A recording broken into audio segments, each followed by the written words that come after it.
back to the Ethics Bite podcast. I'm your co-host, Jenna. I'm Jiayan. And I'm Han. And today we are meeting with Northwestern professor Mike Horn to talk to us a little bit about ethics from an academic perspective. So we're going to be, our questions today are inspired by readings Do Artifacts Have Politics by Langdon Winter, Laura Forlano's text When Things Go Beep in the Night, and Electra Bietti's talk From Ethics Washing to Ethics Bashing. So to start us off, Mike, could you tell us a little bit about yourself, maybe a little bit about industry experience you've had in the tech world and your teaching experience? Sure. I'm Mike. So I teach here at Northwestern in both our School of Education and Social Policy and our Computer Science department. And so a lot of the courses I teach are kind of bridge those two sides of things. So I do a lot of research that is related to human-computer interaction and thinking about how can I use HCI and design to think about new opportunities to support learning. We do a lot of work in schools, out of schools, and places like museums and homes and libraries and that sort of thing. That's awesome. Yeah, thank you. Mm-hmm. So to start us off, one thing that we've talked a little bit about in our class is the concept of artifacts, like we think technology or just any sort of kind of structure, and I can give a couple examples, being affected by societal or political kind of structures. So, for example, we learned about how there are some overpasses in New York City that are very low and won't let buses through to keep out lower income folks or people of color. For my midterm project, I wrote about self-driving cars and how they really kind of embody fast, progress-driven innovation in the tech world, but there are problems with sensors that are overlooking marginalized communities, like, for example, people with physical disabilities, and it would put a lot of people out of jobs as well. So those are some kind of things that we talked about in our class. So I'm wondering if at all, do you see political or societal structures affecting the way that computer science is taught? Oh, affecting the way that it's taught. I mean, yes, absolutely. It's a loaded question. Do you want specific examples? Just however you want to answer it. It's very free-form kind of podcast. So wait, say the question one more time. So how, if at all, do you see political or societal structures affecting the way that computer science is taught? Got it. When we're thinking about education, right, like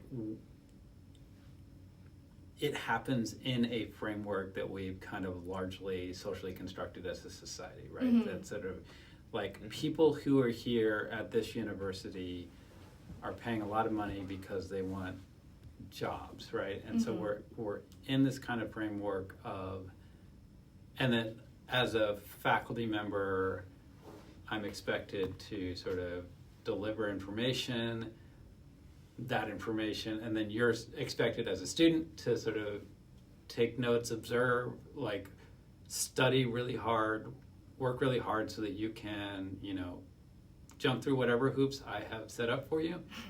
And then I give you some sort of value judgment on how well you jump through all those hoops in the form of a letter grade. Yeah. A lot of that is not really about what you have actually deeply learned. It's about, how well did you jump through whatever hoops I set up for you, right? And then, of course, I'm trying to make those hoops, like if I'm doing my job well, I try to make those hoops approximate, some measure of actual learning, right? That I think you've been able to do.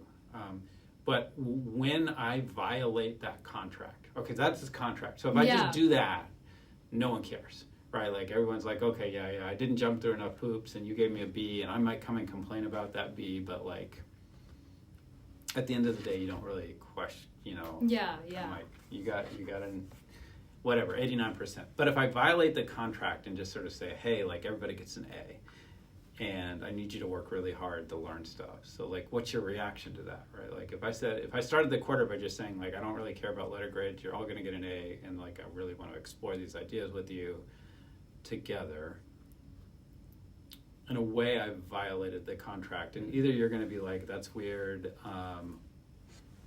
all my other courses are super demanding, so I'm just not going to like actually try that hard. Right. Yeah. or I'm going to feel really uncomfortable, like, you know, I'm going to want to know what do I need to actually do to make sure I get an A, you know, like, so, or, you know, if I refuse to give grades at all, or like, I look for other ways that you can demonstrate learning, like, you know,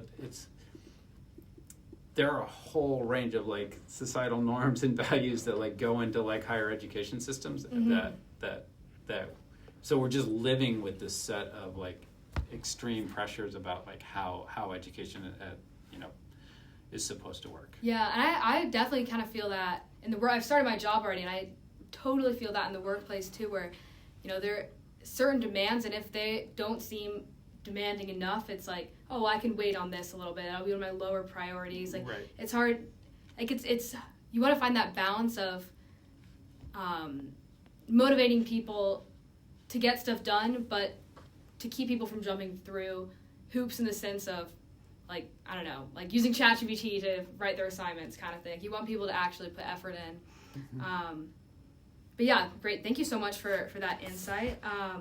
Yeah, I think Han, did you? Yeah, we can shift gears a little bit here. We're doing this podcast as part of the CS Ethics course. I think it's a relatively new course at Northwestern. But something that we've discussed a lot in this class is the role of CS Ethics education in undergraduate education. So we wanted to know what kind of role that you envision education to play in ensuring ethical practices are learned and then translated into the industry by people graduating. So meaning like specifically like what can we do in courses at Northwestern to sort of prepare graduates to go into industry with sort of like at least ethical considerations. Right. Yeah, that's a fantastic question.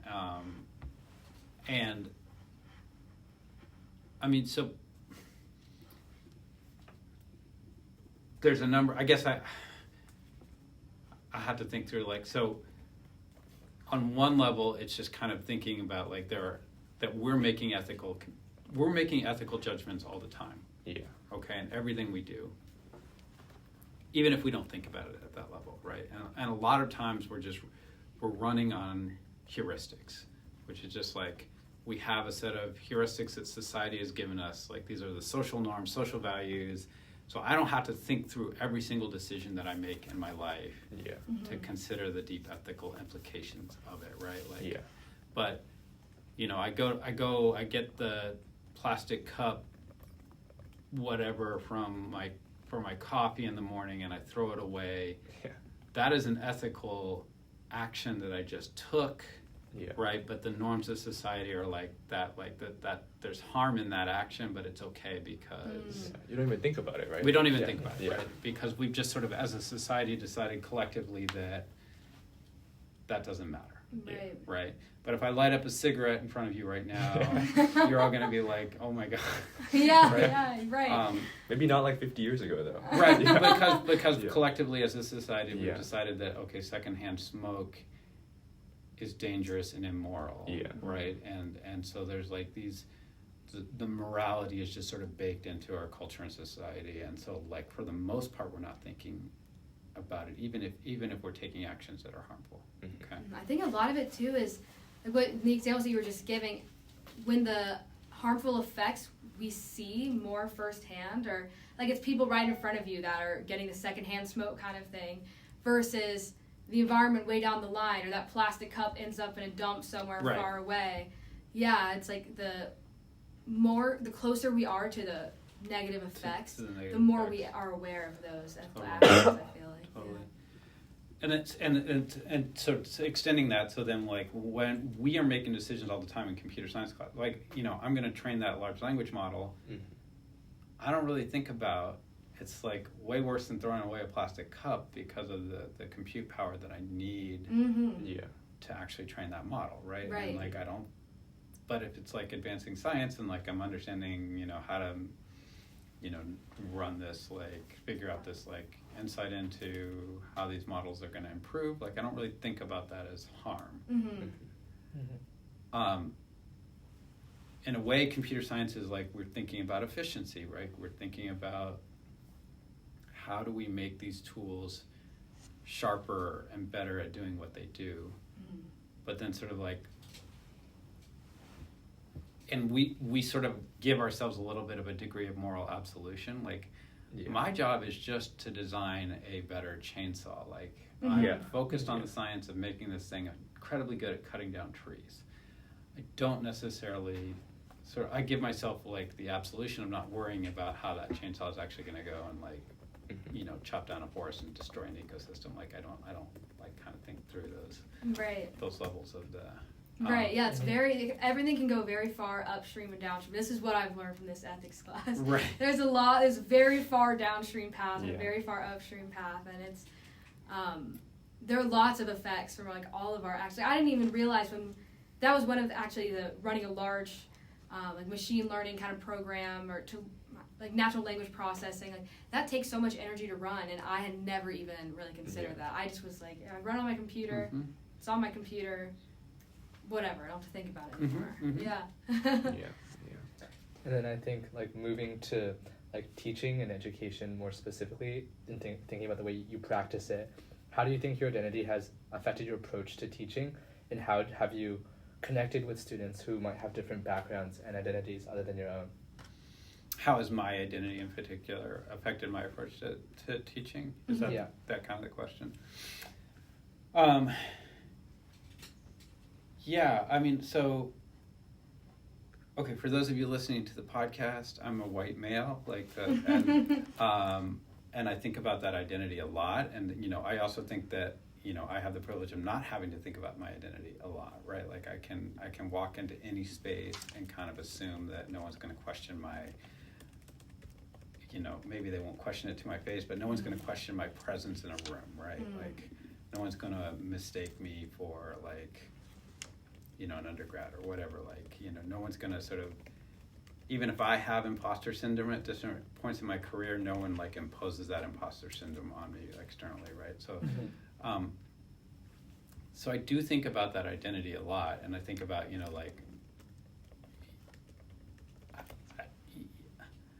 I kind of, computer science is like one of these disciplines where like, it's still like, suffers from like just an extreme lack of representation.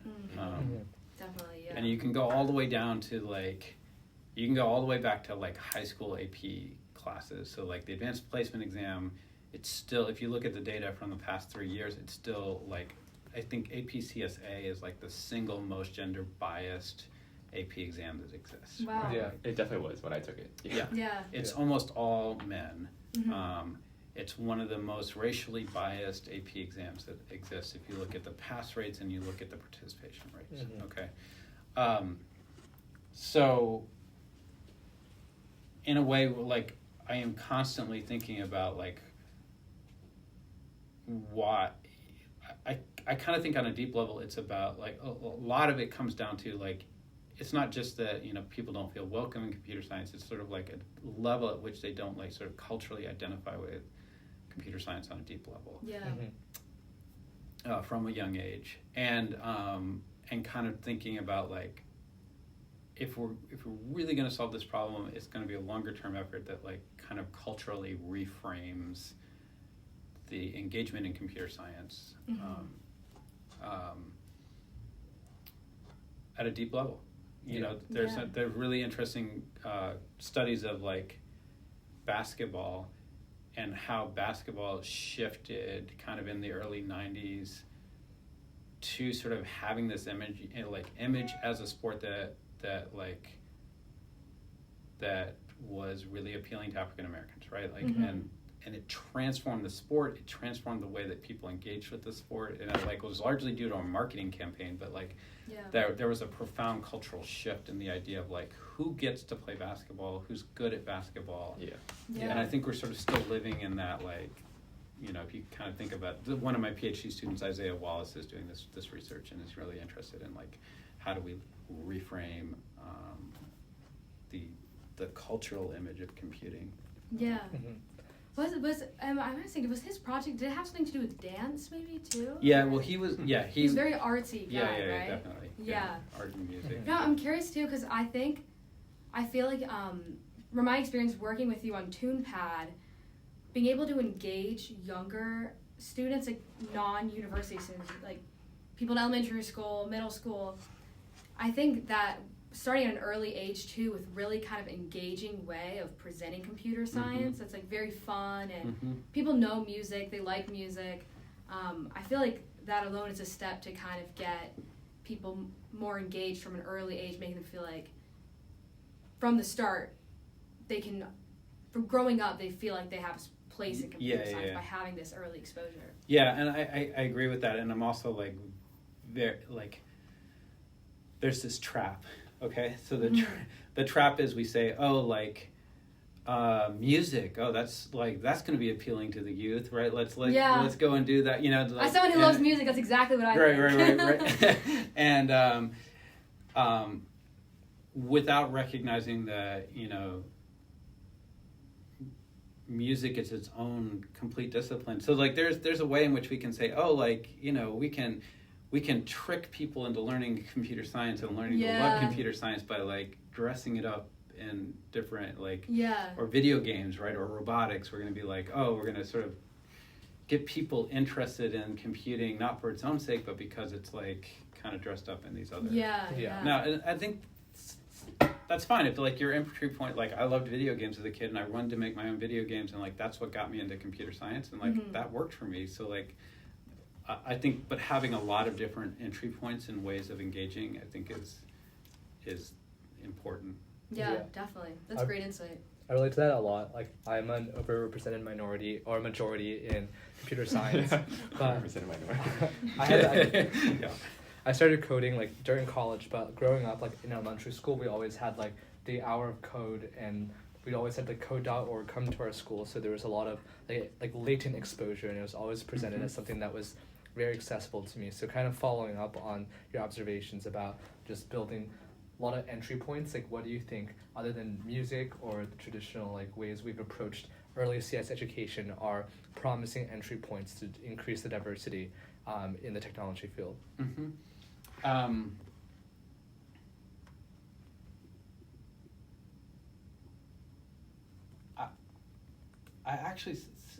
sort of feel like we have lots of great entry points, right? We've got music. We've talked about that. We've got video games. We've got fashion. Increasingly, dance is coming out as like there are people doing research on like, you know, the integration, but like the integration of like technology and computing across lots of different kinds of domains. So I think that's I think in some ways, you know, we have lots of really good models of like ways to do this. So and of course we can always do better, right? And we can always do more. And I think, and again, like I don't want every kid to become a computer scientist, right? Like I think that would be. I don't want to teach like 3,000 kids and CS 110, right? Like, but I think I think a kind of difference is like, and Code.org, you know, like they get props for really expanding the number of people that were exposed to like ideas of computing at a really early age. Thinking about code as not just science and engineering, but something that like is like a humanity or an art, something that like I code because it's fun. I love coding, right? I don't know how you I enjoy it. Love-hate relationship. Love-hate, right, Yeah. sure, of course. When you're trying to do that final project, there's definitely love-hate. But you know, I want to give other people the opportunity to kind of to sort of fall in love with coding and sort of see it as something that enriches the human experience, like poetry or art or music. Like, so it's something I do because I like. Just it's like a craft, you know, like really makes my life more meaningful. So you know, I want to try to give other people that opportunity as well. I think like building off of like specifically like coding and programming education, and then expanding out to also like the ethics education aspect that's related to CS itself. Like, how do you think those two fit together? Like, should they be introduced from a young age, like simultaneously in the same space, or is it something that can just happen later on? And also, furthermore, you mentioned earlier that like there's a lot of heuristics and moral. I forgot the word you used. Absolutionism. Oh yeah. Yeah. And it feels like these are very entrenched in society. So do you think that even introducing ethics education into CS can have a tangible impact at all if it's not impacting society at like a high level? So I'll answer the second part first. Is like yes, absolutely. Okay. Right. We don't train doctors without giving them ethics. Yeah. Right, because they have extreme ability to do harm. Yeah. Right, and to take advantage of people who are incredibly vulnerable. Yeah. Right. Lawyers. We don't let people get law degrees without like making sure that they have like a sort of, well, we hope a deep understanding of ethical considerations of their practice, right? And I don't think that CS is really that different from medicine or law, and the potential of people who are good at what they do to cause harm. Yeah. Right? It's just like what Jenna was saying earlier on, it's just like the effects are a little bit more removed. Yeah. And so we don't necessarily think about it in the same ways. So yes, absolutely. Like I think it's incumbent upon us to provide ethical training to our CS graduates, right? Like we have to. Yeah. And I think it can make a difference. You know, if you just sort of build that in as a norm, and it's really clear that it's a norm that like, oh yeah, I'm supposed to be thinking about the ethical dimensions of all of this stuff, right? Yeah. I think that actually interfaces well with one of the readings that we're integrating into this podcast. One of our readings was about this disabled woman who was on I think it was a cardiology device, and it required constant calibration to the point where she basically had to wake up every 3 hours in the middle of the night to calibrate it, and it actually made her feel worse than when she did before the usage of this device, and she ended up going back to the original device she was using. And I think that kind of integrates well with the point you're making about almost standardizing CS as a profession and encouraging engineers to assess all dimensions of the technologies they're creating and trying to anticipate these ethical, multidimensional or downstream impacts. I'm curious if you have a perspective on what it might take and what a standardized ethical education might look like for CS to be a profession that is as guarded or as rigorous as the profession that lawyers and doctors go through. Yeah, that's a hard one, and I'll just three kind of points of distinction. It's really hard to, as any one single person, to imagine all of the possible downstream consequences or upstream consequences, right? It's just we can't, and oftentimes there's no way to anticipate the impact of our systems that are going to have on the world, right? We could not have anticipated everything that would have come from having social media, right? It's just sort of it was a grand experiment, right? Yeah. But I do think in many ways we can sort of, there are harms that we can anticipate, and I do think it's a society level kind of reframe, but about we are still living in the ethos, right, of we're supposed to be disruptors, right? CS people are supposed to go in and fix various things. We're supposed to go fix education, right? Or we're supposed to, we're really good at sort of seeing problems in the world and sort of saying let's apply our computer science and design lens to those problems and make them better. And so there is, I think, at least a level where we need to be pushing on that assumption that that should be our role, and that's how we should engage with the world. But yeah, I mean, so I think I'm not sure I'm exactly answering your question, but I do think it's it's got to be a deeper collective effort, and it can't be CS alone that's doing this, right?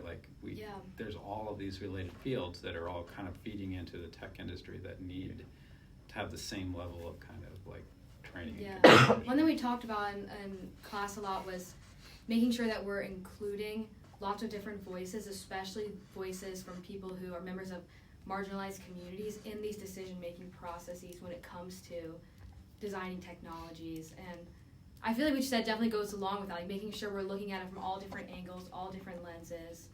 I feel like that's really crucial to get a full picture and ensure that we're really taking the most well-rounded approach that we can when it comes to designing technology. Yeah, and it's interesting. Like, I think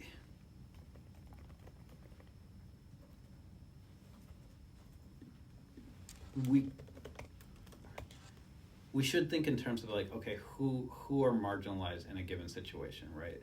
I think it's equally important to think about who has power in a given configuration and who does not have power in a given configuration, and to recognize that like in different facets of our life right now, we all have power in different ways. Like we can act, we have like constraints or affordances that like give us leverage in certain situations and not in other situations. And like to understand like when we're designing a technology, who are the stakeholders with power, who are the stakeholders without power, and like making sure that the stakeholders like with less power or without power also get a voice. You know, is another way to kind of think about it. Yeah, definitely. Well, thank you so much for answering all our questions. So I guess before we wrap up, you just to kind of close out, do you have any words of advice, words of wisdom for any new upcoming members of the tech workforce? You gave me some great advice this summer when I was thinking about taking my return offer. What advice did I give you? I was asking about if I should stay here or start working, and your advice to me kind of was like trust your gut, and like if you feel like you found this like a good thing and it's really special, you should take it, but also don't feel the need to rush it too much. Like you can always change what you do. Which was helpful. I needed someone to tell me to trust my gut. That's good advice. All right, so there's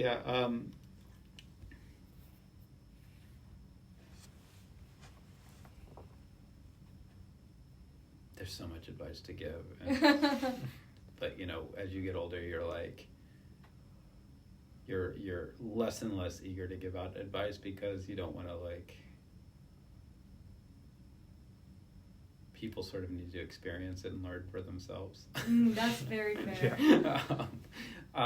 No, but I think, you know, to always pay attention to how you are growing and learning as a person. And if you're ever in a situation and you're in an organization and it's been a year and you feel like I haven't learned and I haven't grown, to really kind of take stock of that situation and take that as a warning sign that maybe either you should be like pushing yourself harder, thinking about moving on, you know, like those. Yeah. That is really good advice. Anyway. Well, thank you so much again for meeting with us. Yeah, thank that's you the so much. Edgy Spike podcast with Mike Horn. Till next time.